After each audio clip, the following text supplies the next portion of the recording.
தொடங்க போகுது கத்திரி வெயில். இப்படியெல்லாம் ஆபத்து வருமா? எப்படி ஆபத்து வரும் அப்படின்னு பார்த்தா, தமிழ்நாட்டில் வெப்பநிலை 4 முதல் 5 டிகிரி செல்சியஸ் வரை உயர்ந்திருக்குது.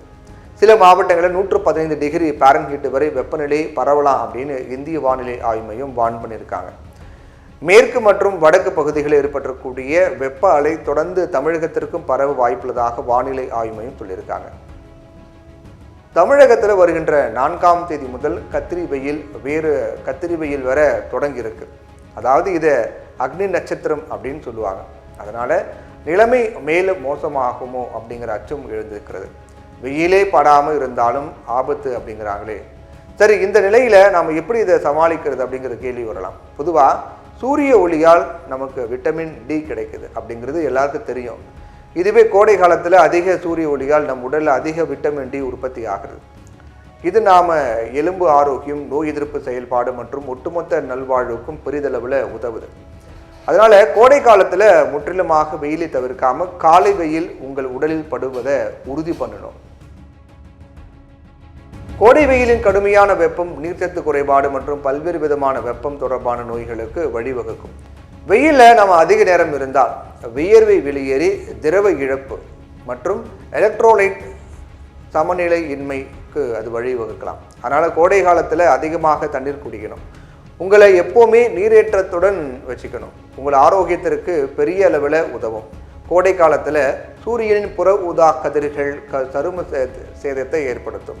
இதனால் சருமத்தின் நிறம் மற்றும் அதனுடைய மாறுதல் மற்றும் புற்றுநோய் ஏற்படுவதற்கான ஆபத்து அதிகரிக்கும். அதனால் அதிக வெயில் உங்கள் மீது படாதவாறு தொப்பிகள், சன்கிளாஸ் மற்றும் குடை பயன்படுத்துவது நல்லது. கோடை வெயிலின் கடுமையான வெப்பம் சுற்றுச்சூழலை பல்வேறு வழிகளில் பாதிக்குது.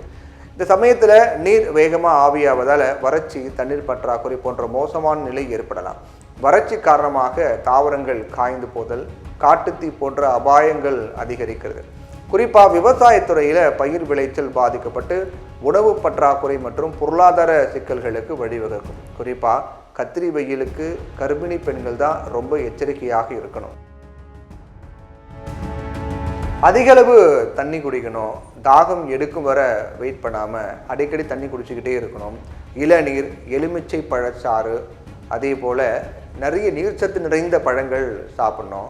தண்ணீர் நிறைந்த பழங்கள் மற்றும் காய்கறிகள் சாப்பிடணும். தளர்வான, லேசான, சுத்தமான பருத்தி உடைகளை அணிவதோட குறைந்த அளவான ஆடைகளை பயன்படுத்தணும். தேவையானால் தனி அறையில் இருந்துக்கிறது கூட நல்லது தான். வெள்ளை அல்லது பிரகாசமான நிற உடைகளை அணிந்தால் அது வெப்பத்தை பிரதிபலிக்கும். கருப்பான ஆடைகளை அணிவதை தவிர்க்கணும். வெயிலில் வெளியே போகும்போது தொப்பி மற்றும் சன்கிளாஸ் போட்டுக்கிட்டு போகணும். காலை 10 மணியிலிருந்து மாலை 4 மணி வரையிலான வெயில் அதிகமாக இருக்கும் நேரங்களில் வெளியே போகிறத அவாய்ட் பண்ணிடணும். ஈஸியாக ஜீரணமாகக்கூடிய சத்தான உணவுகளை எடுத்துக்கணும். பழங்கள், காய்கறிகள் மற்றும் முழு தானியங்களை அதிகம் சாப்பிடணும். போதுமான அளவு ஓய்வு எடுக்கவும், மன அழுத்தத்தை குறைக்கவும் உங்கள் மருத்துவரின் அறிவுரைகளை கவனமாக பின்பற்றணும். ஏறக்குறைய முதியோர்களுக்கும் இது பொருந்தும். குழந்தைகளை பொறுத்தவரை மருத்துவர்களின் ஆலோசனையும் தவறாமல் கேட்டு பின்பற்றணும். வீட்டில் அனுபவம் வாய்ந்தவர்கள் சொல்லக்கூடிய அறிவுரைகளும் பின்பற்றலாம். மற்றவர்களும் இதையே பின்பற்றி நடப்பதே பாதுகாப்பானதாக இருக்கும்.